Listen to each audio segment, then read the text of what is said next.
Unfortunately, many Americans live on the outskirts of hope. Some because of their poverty, and some because of their color, and all too many because of both. Our task is to help replace their despair with opportunity. The community action movement came out of Lyndon Johnson's War on Poverty. It was the early days of the civil rights era.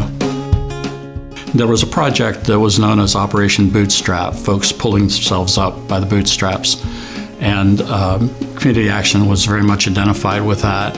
In the early days, there was more of a focus on emergency services for folks than we have at Tri-County Community Action today. So I came on in 1972. At that time, it was called Office of Economic Opportunity. And back then, staff was known as community workers. We had Head Start under our auspices. We had jobs programs. We had Neighborhood Youth Corps. And we actually had about 7 to 8 different local, what they call LACs. And basically, that was local action councils. And they were based in specific areas within Cumberland, Dauphin, and Perry County. We made a shift in strategy a number of years ago to focus on self-sufficiency as opposed to emergency services, but I think many community action agencies still focus on emergency services. And I think in the early days that was more of the emergency food boxes, the old cheese and butter program that people remember, where giving out government donated surplus food. There's obviously more of a focus today on having that college degree, having that formal education to move ahead as opposed to just doing it through hard work. We were just band-aiding people. We weren't really making a significant change in their life. So this changes what we decided to Tri-County Community Action decided to come up with was, we need to work toward family self-sufficiency. And that is working with individuals and seeing what their poverty conditions are and what we can do to help them alleviate those conditions.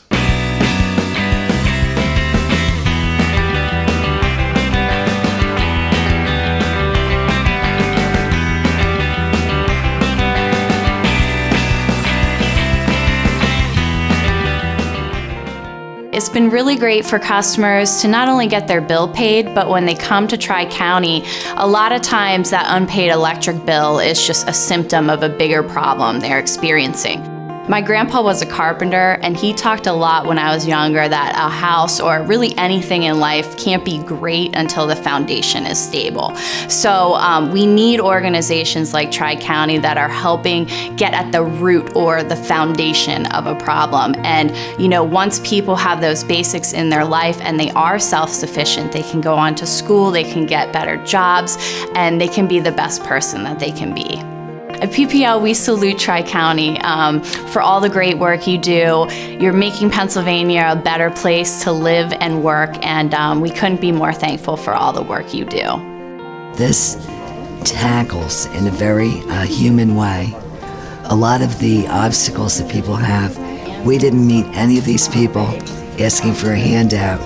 They were asking for a hand up. Tri-County Community Action, believe me, that's what they're all about, and that's what we're all about at the Literacy Council too. Your dollars are going to a client who is working their way out of poverty to self-sufficiency, and these people become taxpayers. They become consumers. They become homeowners. This is what happens when you give them the tools that they need to move forward. I think we have provided that, and we'll continue to provide that, and I think we're doing a very good job at doing that. Never giving up. There's always hope, and never giving up.